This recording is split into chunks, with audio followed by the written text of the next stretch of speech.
तो बच्चों हम आ चुके हैं लेक्चर नंबर 2 के साथ बायोलॉजी के अंदर।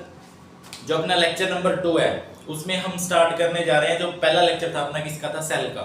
अब सेल का ही सेकंड लेक्चर है। आज हम इसमें बात करेंगे जो अपना बायो मेम्ब्रेन सिस्टम है, यानी कि जो सेल मेम्ब्रेन है उसके बारे में, कि सेल मेम्ब्रेन को डिस्कवर कैसे किया, कि मतलब साइंटिस्ट का क्या रोल रहा इसमें, कौन से साइंटिस्ट का रोल रहा। तो अगर बात की जाए लेक्चर नंबर 2 के अंदर, हम पढ़ रहे हैं इसके अंदर आज का जो अपना टॉपिक रहेगा that is bio membrane system. Bio membrane system के बारे में पढ़ रहे हैं, या फिर मैं बोल सकता हूँ हम बात करने वाले आज सेल मेम्ब्रेन के बारे में, या फिर इसको हम बोलते हैं प्लाज्मा मेम्ब्रेन। तो इसको एक्सप्लेन करने के लिए, सेल मेम्ब्रेन को एक्सप्लेन करने के लिए 3 मॉडल अपने पास आए थे। जैसे फर्स्ट जो अपना मॉडल है उसको नाम दिया गया था सैंडविच मॉडल का। सैंडविच मॉडल का ये जो दिया था, ये 2 साइंटिस्ट ने दिया था। फर्स्ट तो था अपना डेविसन नाम का, और सेकंड था जो अपना था जो डेनियल। 2 साइंटिस्ट ने मिलके इस मॉडल को दिया था। इस मॉडल में क्या बताया था कि इस मॉडल की क्या खासियत थी? इसने बताया था कि जो सेल मेम्ब्रेन है, इसने बोला था कि जो सेल मेम्ब्रेन है वो 2 मेजर कंपोनेंट से मिलके बना है। 2 मेजर कंपोनेंट से मिलके बना है, और 2 मेजर कंपोनेंट कौन से हुए? एक की अगर बात करें तो एक प्रोटीन है, तो दूसरा लिपिड है। यानी कि इसने क्या बोला था, जो सेल मेम्ब्रेन है वो लिपिड से और प्रोटीन से बनी होती है। इसमें आएगा फॉस्फोलिपिड बोल दिया उसने, फॉस्फोलिपिड और प्रोटीन के बारे में, ठीक है। उसके बाद इसने क्या बोला था, जो लिपिड और प्रोटीन की जो अरेंजमेंट होगी वो कुछ ऐसे होगी, वो कुछ सैंडविच शेप में होगी, सैंडविच शेप के अंदर होगी। सैंडविच शेप में कैसे? इसने चीज बोला था कि बाहर तो जो प्रोटीन की लेयर होगी, बाहर होगी 2 प्रोटीन की लेयर, और उसके अंदर फिक्स होगी फॉस्फोलिपिड की लेयर, फॉस्फोलिपिड लेयर। एक बार मैं स्ट्रक्चर को बना के बता देता हूँ कि कैसा कुछ स्ट्रक्चर उन्होंने डिफाइन किया था। तो देखो एक बार ध्यान से, जो वो स्ट्रक्चर कुछ दिख रहा था, जो स्ट्रक्चर कुछ ऐसा दिखाई दे रहा था, जैसे ये तो मैं बना रहा हूँ, बाहर की तरफ है जो प्रोटीन है, ये जो बाहर की तरफ बनाए जा रहे हैं दैट इज प्रोटीन, और अंदर की साइड है ये फॉस्फोलिपिड बाइलेयर, सेम ऐसे इधर, मतलब कुछ सैंडविच के शेप का स्ट्रक्चर उन्होंने डिफाइन किया। ये जो बाहर की तरफ मैंने दिखाए हैं, ये इनको नाम दिया प्रोटीन का। ये जो अंदर दिखाए हैं मैंने, इनको नाम दिया फॉस्फोलिपिड का। अगेन बाहर पे 2 प्रोटीन, यानी कि एक लेयर प्रोटीन की, दूसरी लेयर प्रोटीन की, और बीच में क्या है? फॉस्फोलिपिड की लेयर प्रेजेंट है, ठीक है। तो उसने क्या बोला था, इस मॉडल को उसने नाम दिया था दैट इज एम्पीथेटिक नाम दिया था। अब एम्पीथेटिक नाम क्यों दिया था? क्योंकि जो फॉस्फोलिपिड की बाइलेयर है, फॉस्फोलिपिड जो बाइलेयर है वो क्या काम करती है? फॉस्फोलिपिड बाइलेयर वो 2 कंपोनेंट, या फिर मैं बोल रहा हूँ कि उसके 2 रीजन है। एक बोलेंगे हेड, तो दूसरा बोलेंगे टेल। जो हेड वाला रीजन है वो तो किसकी तरह एक्ट कर रहा है? That is hydrophilic. और जो टेल वाला रीजन है वो किसकी तरह एक्ट कर रहा है? That is hydrophobic. यानी कि मैं बोल सकता हूँ ये तो एक्ट करेगा, हेड पोर्शन है जो वाटर लविंग है, और टेल वाला पोर्शन है जो हाइड्रोफोबिक, ये क्या है? वाटर हीटिंग है, ठीक है। अब इसमें देखो क्या होगा, जो प्रोटीन है और जो ये जो प्रोटीन और जो ये लिपिड है, ये दोनों जुड़े होते हैं हाइड्रोजन बॉन्ड से, लगा लो, या फिर इनके बीच में प्रेजेंट होता है आयनिक बॉन्ड, इनके बीच में प्रेजेंट होता है या तो आयनिक बॉन्ड या फिर हाइड्रोजन बॉन्ड। दूसरी बात, जो यहाँ पे देखो, ये एक लेयर है लिपिड की और एक ये लेयर लिपिड की, इन दोनों के बीच में एक वंडरवॉल फोर्स ऑफ अट्रैक्शन होती है, वंडरवॉल फोर्स ऑफ अट्रैक्शन, जो कि वीक फोर्स मानी जाती है, ठीक है, दोनों के बीच में। ऐसा कुछ मॉडल बताया था, जो सैंडविच मॉडल दिया गया था फर्स्ट डिवीजन और डैनियल ने, कुछ ऐसा मॉडल सामने आया था। उसमें फॉस्फोलिपिड और उसका रोल था, प्रोटीन का मेन जो रोल बताया गया था। उसके बाद जो सेकंड मॉडल आया था, उसके बाद जो अपना सेकंड मॉडल आया था, सेकंड मॉडल था, सेकंड मॉडल को नाम दिया गया था that is unit membrane model, that is unit membrane model.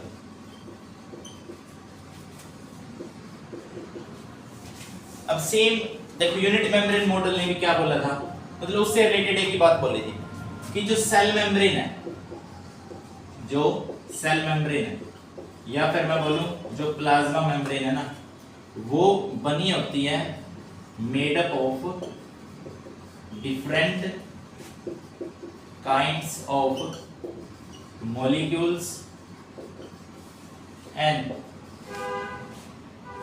they are similar in arrangement उनकी सिमिलर होती है but different in chemical composition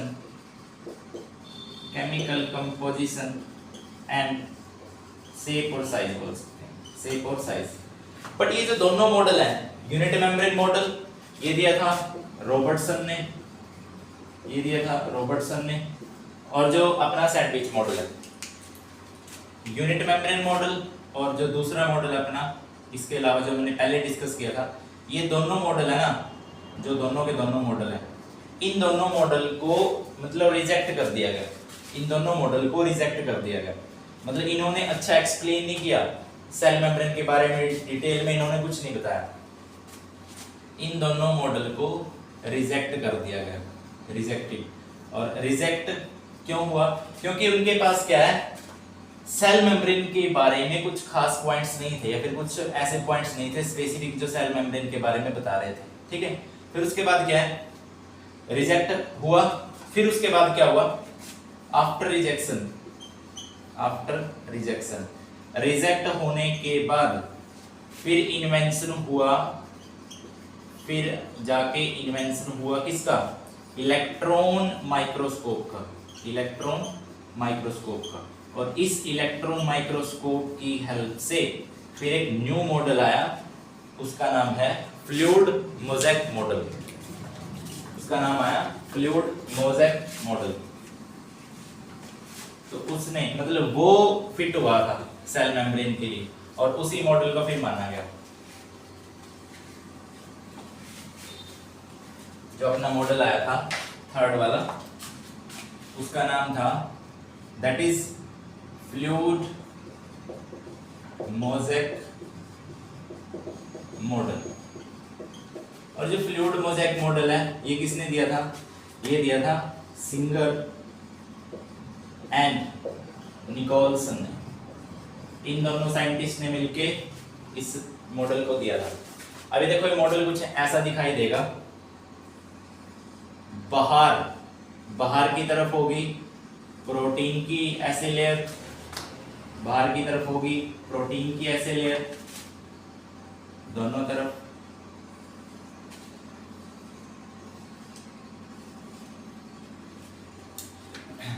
यहाँ पे ये देखना एक बार, यहाँ पे मैं बना देता हूँ टनल प्रोटीन।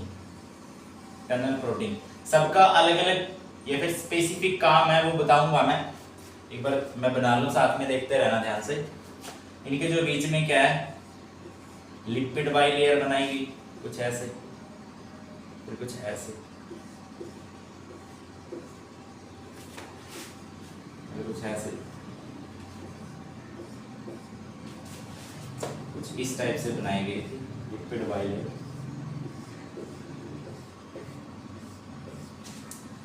और यहाँ पे मैं दिखा रहा हूँ, ये जो मॉलिक्यूल दिखा रहा हूँ मैं, ये दिखा रहा हूँ कोलेस्ट्रॉल को, कोलेस्ट्रॉल को दिखा दिया। ये जो मैंने दिखाया है, ये दिखाया मैंने इंट्रिंसिक प्रोटीन को। ये जो बाहर की तरफ है, ये प्रोटीन की लेयर है, ये प्रोटीन की लेयर है, और अंदर वाली है लिपिड बाइलेयर। उसके बाद देखो ध्यान से, उसके बाद क्या है, जो ये वाला प्रोटीन है, इस प्रोटीन को नाम दे दिया दैट इज टनल प्रोटीन। अब कुछ प्रोटीन, अब ये प्रोटीन तो इंट्रिंसिक है जो अंदर की तरफ है, कुछ प्रोटीन बाहर की तरफ भी होते हैं। जैसे अगर मैं बताऊं, सपोज किया यहाँ पे मैंने बना दिया, ठीक है, यहाँ पे मैं कुछ ऐसे बना रहा हूँ, यहाँ पे मैं कुछ ऐसे बना रहा हूँ, इसको तो मैंने नाम दे दिया सुगर मॉलिक्यूल, ये तो होगा सुगर मॉलिक्यूल। और जो ये वाला होगा, ये होगा अपना ग्लाइकोप्रोटीन, ये जो बाहर होगा, ठीक है। इनका सबका एक अपना स्पेसिफिक फंक्शन है, ठीक है। कुछ बुक्स के अंदर यहाँ पे एक अलग से प्रोटीन और दिखाया होगा, कुछ इस टाइप से, ठीक है, कुछ इस टाइप से। उसको हम क्या बोलते हैं, उसको हम बोलते हैं अल्फा प्रोटीन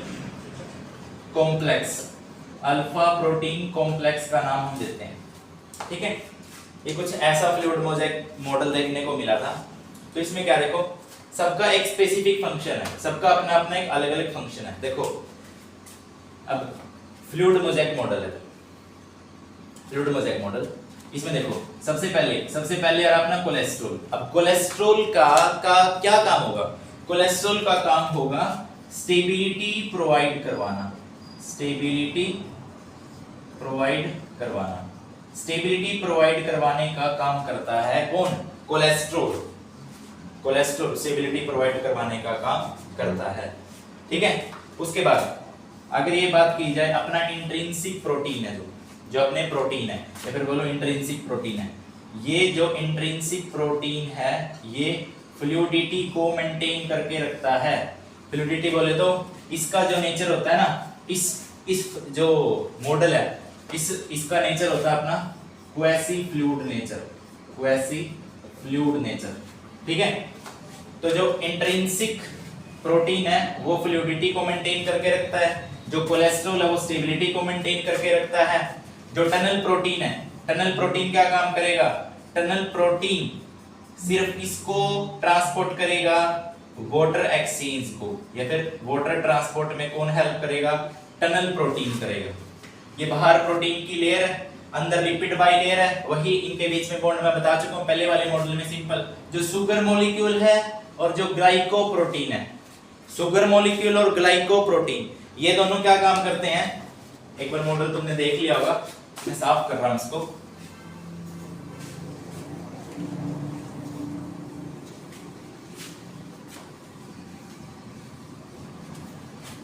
जो ग्लाइकोप्रोटीन है, या फिर मैं बोलूं जो ग्लाइकोलिपिड है, फिर सुगर मॉलिक्यूल है, जो सुगर मॉलिक्यूल प्लस मैं बोलूं ग्लाइकोप्रोटीन है। इन दोनों का काम क्या होता है, इन दोनों का काम होता है cell to cell recognition. Cell to cell recognize करने का काम करते हैं with the help of receptors की हेल्प से। फॉर एग्जांपल ऐसे हमने सुना होगा, अगर हम सुने आरबीसी सेल के अंदर हम क्या कर रहे हैं, आरबीसी सेल के अंदर जो एंटीबॉडी, जो मैं बोलूं एंटीबॉडी एंड एंटीजन बाइंडिंग एक कॉम्प्लेक्स बनता है, वो किसकी हेल्प से बन रहा है, जब सेल रिकॉग्नाइज कर रहे हैं आपस में। या फिर मैं बोलूं कि फर्टिलाइजेशन, या फिर मैं बोलूं फर्टिलाइजेशन। फर्टिलाइजेशन क्या होगा, जब स्पर्म क्या करेगा, रिकॉग्नाइज करेगा किसको, ओवम के मेम्ब्रेन को, तभी जाके फर्टिलाइजेशन होगी। तो सेल टू सेल रिकॉग्निशन में कौन हेल्प करेगा, शुगर एंड ग्लाइकोप्रोटीन। उसके बाद कोलेस्ट्रॉल का मैंने बताया ही था, कोलेस्ट्रॉल का मैंने बताया था। कोलेस्ट्रॉल किसमें हेल्प करता है, स्टेबिलिटी को, ठीक है, स्टेबिलिटी लाने में कोलेस्ट्रॉल हेल्प करता है। उसके बाद जो इंट्रिंसिक प्रोटीन है अपना, ठीक है, क्वेसी फ्लूइड के नाम से जानते हैं हम। क्वेसी फ्लूइड नेचर होता है फ्लूइड मोज़ेक मॉडल का। अब वो क्वेसी फ्लूइड क्या है, जो इंट्रिंसिक प्रोटीन है ना, वो क्या करता है, जो लॉन्गिट्यूडिनल फ्लूइड की मूवमेंट होती है, फ्लूइड मूवमेंट, उसको क्या कर रहा है, कंट्रोल कर रहा है। या फिर मैं इसको बोल सकता हूँ कि ये फ्लूइडिटी को मेंटेन करने का काम कर रहा है, ठीक है। उसके बाद एक बताया था मैंने टनल प्रोटीन। अब टनल प्रोटीन क्या काम कर रहा है, जो टनल प्रोटीन है वो वाटर ट्रांसपोर्ट का काम करता है, ठीक है। ये सेल मेम्ब्रेन, यानी कि इसने सेल मेम्ब्रेन के बारे में अच्छे से बताया था, जो फ्लूइड मोज़ेक मॉडल अपना आया था, ठीक है। अब नेक्स्ट वीडियो में हम ये जानेंगे कि जो सेल मेम्ब्रेन के अंदर ट्रांसपोर्ट होता है ना, वो किस किस मेथड से हो सकता है। यानी कि हम बात करेंगे उसमें डिफ्यूजन की, ऑस्मोसिस की, बल्क ट्रांसपोर्ट की, ठीक है। तो वो हम नेक्स्ट वीडियो में लाएंगे, ठीक है। ओके।